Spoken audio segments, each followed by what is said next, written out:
अस्सलाम वालेकुम। कैसे हैं आप सब? उम्मीद करते हैं खैरियत से होंगे। अल्हम्दुलिल्लाह हम भी खैरियत से हैं। आज हम बनाने जा रहे हैं भरवा करेला। इस रेसिपी को बनाने के लिए हमने आधा किलो करेला लिया है। तो ये देखिए, अब हम इसे छीलेंगे और हमें इसे छीलना है कि इसका जो ऊपर का दरदरा पार्ट है वो निकल जाए। और बहुत ज़्यादा हम इसे नहीं छीलेंगे कि जो अंदर का गूदा होता है वो छिलके इन छिलकों के साथ बाहर आ जाए। बस हल्के हाथों से हमें इसे ऊपर के स्किन को रिमूव करना है। ये जो करेले का ऊपर का दरदरा सा हिस्सा होता है, ये इसमें ही थोड़ी ज़्यादा कड़वाहट होती है, तो हम इसे ही निकाल देंगे तो ज़्यादा ये कड़वा नहीं बनेगा और सभी लोग आसानी से खा लेंगे। तो ये देखिए, हमने इसको हल्के हाथों से ऊपर का हिस्सा रिमूव कर दिया है। ये देखिए कुछ इस तरह, हमें इसे बस इतना ही छीलना है, इससे ज़्यादा नहीं छीलना है। तो अब हम बाकी के करेले भी इसी तरह छील लेंगे। तो ये देखिए, जो करेले की ऊपर की दरदरी स्किन होती है उसे हमने छील दिया है और ये देखिए कुछ इस तरह दिख रहे हैं। बस हमें इतना ही छीलने से ज़्यादा नहीं छीलिएगा, वरना करेले में कुछ बचेगा नहीं और आप क्या ही बनाएंगे करेला। तो ये देखिए, अब हमने इसका ऑपरेशन किया और इसको चीरा फाड़ा। तो ये देखिए क्या हुआ, अंदर का सारा करेला लाल था और सारी बीजें ख़राब हो गई थी।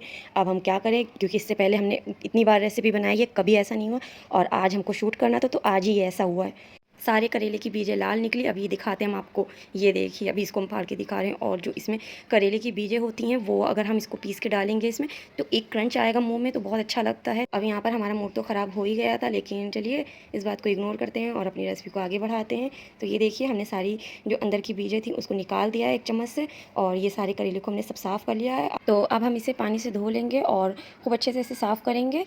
तो ये देखिए, हमने इसे धो लिया है। तो अब हम इसे साइड करते हैं और ये इसको पानी गर्म होने के लिए रख देते हैं गैस स्टोव पर। अब हम एक बर्तन लेंगे और उसके अंदर नमक डालेंगे। हमें नमक बहुत थोड़ा सा डालना है, 1/4 चम्मच डालेंगे और 1/4 चम्मच हल्दी भी डालेंगे। जो करेले की जो थोड़ी सी कड़वाहट बची है वो भी हल्दी और नमक निकाल देगा। तो ये देखिए, हमने ढक्कन ढककर इसको उबलने के लिए रख दिया था। पानी अच्छे से उबल चुका है। अब हम करेला इस पानी के अंदर डालेंगे और इसे हमें बस 5 से 6 मिनट तक बॉईल करना है। बहुत ज़्यादा नहीं उबालना है क्योंकि ये बहुत जल्दी गल जाएगा। तो इसे ढक्कन ढककर बस 5 से 6 मिनट ही हम इसे पकने के लिए रख देंगे। तो जब तक ये इधर पक रहा है तब तक के हम इसके अंदर भरने के लिए फिलिंग का मसाला तैयार कर लेते हैं। तो जिसके लिए हमने मीडियम साइज़ की 1.5 आड़ी प्याज ली है, जिसको हमने ऐसे ही रफली चॉप कर लिया है और साथ ही में हमने 2 आड़ी लहसन लिया है। तो लहसन इसमें थोड़ा ज़्यादा जाता है। अब हम इन दोनों को चॉपर में डालकर चॉप कर लेंगे।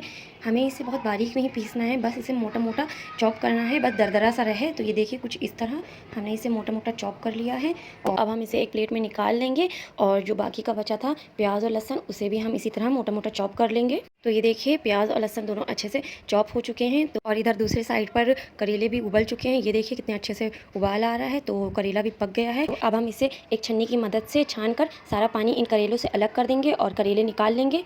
ये देखिए, करेला हमने एक पानी से धो लिया था कि जो हल्दी और नमक हमने डाला था वो पानी के साथ धुल जाए। तो करेला अच्छे से धो लिया है और ये देखिए करेला कितना अच्छे से गल गया है। तो आइए अब हम इसका सूखा मसाला बना लेते हैं, जिसके लिए हमने रेडीमेड करेले के मसाले के पैकेट मंगाया था।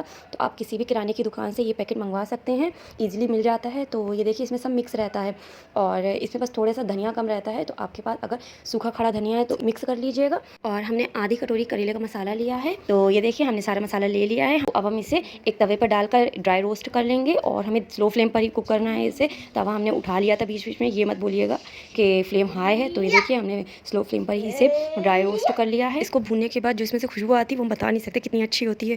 तो ये देखिए, हमने सारा मसाला ठंडा कर लिया था। अब हम इसको एक जार में डालकर तरह सा पीस लेंगे। ये देखिए कुछ इस तरह। तो हमने सारा मसाला पीस लिया है। तो अब हमें क्या करना है, जो हमने पहले प्याज और लहसन को चॉप किया था उसे हम लेंगे और ये जो मसाला हमने भून के पीसा था इसे हम सारा उसी प्याज और लहसन के अंदर डाल देंगे और साथ ही में हम इसमें 1 चम्मच नमक डालेंगे। आप इस बात का ध्यान रखिएगा कि नमक हमने पहले भी करेले के अंदर डाला था जब हम उसको बॉईल कर रहे थे, तो ज़्यादा नमक मत डालिएगा, बाद में आप इसे चख कर फिर डाल दीजिएगा। और साथ ही में हम इसमें 2 चम्मच भुना धनिया का पाउडर डालेंगे और 1 चम्मच अमचूर पाउडर डालेंगे और इसके बाद हम इसमें 2 टेबलस्पून के करीब सरसों का तेल डालेंगे। यहाँ पर हमने सरसों का तेल कच्चा डाला है और अब हम इसे अच्छे से मिक्स करेंगे कि सारा मसाला प्याज लहसुन आपस में अच्छे से मिक्स हो जाए। और जो हमने आपको पहले बताया था कि जो करेले का मसाला रेडीमेड आता है तो उसमें धनिया कम होता है, जो मसाले होते हैं वो सारे इक्वल क्वांटिटी में पड़े होते हैं और जब हम करेला बनाते हैं तो उसके अंदर धनिया थोड़ा ज़्यादा जाता है, सूखा खड़ा धनिया। तो इसीलिए हमने इसमें पहले ही कहा था कि अगर आपके पास खड़ा हो तो मिला लीजिएगा। हमारे पास पहले ही पीस के हमने इसे रखा था, सूखा खड़ा धनिया घर में हम लोग यूज़ करते हैं, तो उसे हमने 2 चम्मच बाद में मिक्स कर दिया था इस मसाले में। तो ये देखिए, हमने सारा मसाला अच्छे से मिक्स कर लिया है और अब हम इस करेले के अंदर सारे मसाले को अच्छे से भर दिया है। ये देखिए कुछ इस तरह। अब बाकी के भी हम सारे करेलों को इसी तरह तैयार कर लेंगे। हमने सारे करेले भर के एक साइड कर दिए हैं। अब हम एक तवा लेंगे, उसके ऊपर हम तेल डालेंगे और तेल को गर्म होने के लिए रख देंगे। हम इन करेलों को शैलो फ्राई करेंगे, आप चाहे तो इसे डीप फ्राई भी कर सकते हैं। तो ये देखिए जो करेले हैं इन सभी को हमने भर कर इसके ऊपर तागा लपेट दिया है। जो मसाला होता है वो इस तागे से रुका रहता है, वो बाहर नहीं आता है।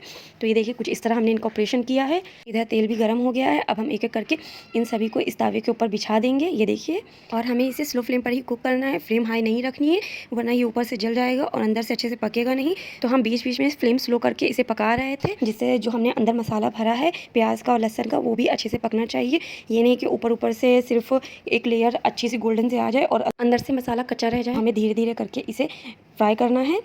तो ये देखिए हम इसे चारों तरफ से पलटते हुए फ्राई कर रहे हैं। अच्छा, तो आप लोगों को करेला किस तरह का पसंद है, भरवा करेला या जो काट के बनता है वो वाला, आप लोग कमेंट में ज़रूर बताइएगा। तो ये देखिए करेले के ऊपर कितना अच्छा गोल्डन कलर आ गया है और ये करेला अब बनकर बिल्कुल तैयार हो गया है। अब हम इसे एक प्लेट में निकाल लेते हैं। ये देखिए कितना अच्छा दिख रहा है। तो इसी तरह हम सारे करेले निकाल लेते हैं। तो ये देखिए करेला बनकर बिल्कुल तैयार है और अब हमने इसे प्लेट में भी निकाल लिया है। और ये करेले बहुत जल्दी बन जाते हैं और हम जब इसे बॉईल करते हैं तो इसमें बिल्कुल वक्त नहीं लगता है पकने में से, और ये इस बॉईल होने के बाद ये बहुत जल्दी फ्राई हो जाते हैं। तो ये बहुत आसान है बनाना। आप भी मेरी इस रेसिपी को अपने घर में ट्राई करिए और कमेंट में बताइए कि आपको मेरी ये रेसिपी कैसी लगी। और अगर आपको मेरी ये रेसिपी पसंद आई हो तो मेरे चैनल को सब्सक्राइब करिए, लाइक और शेयर भी करिए। दुआओं में याद रखिएगा। अल्लाह हाफिज़।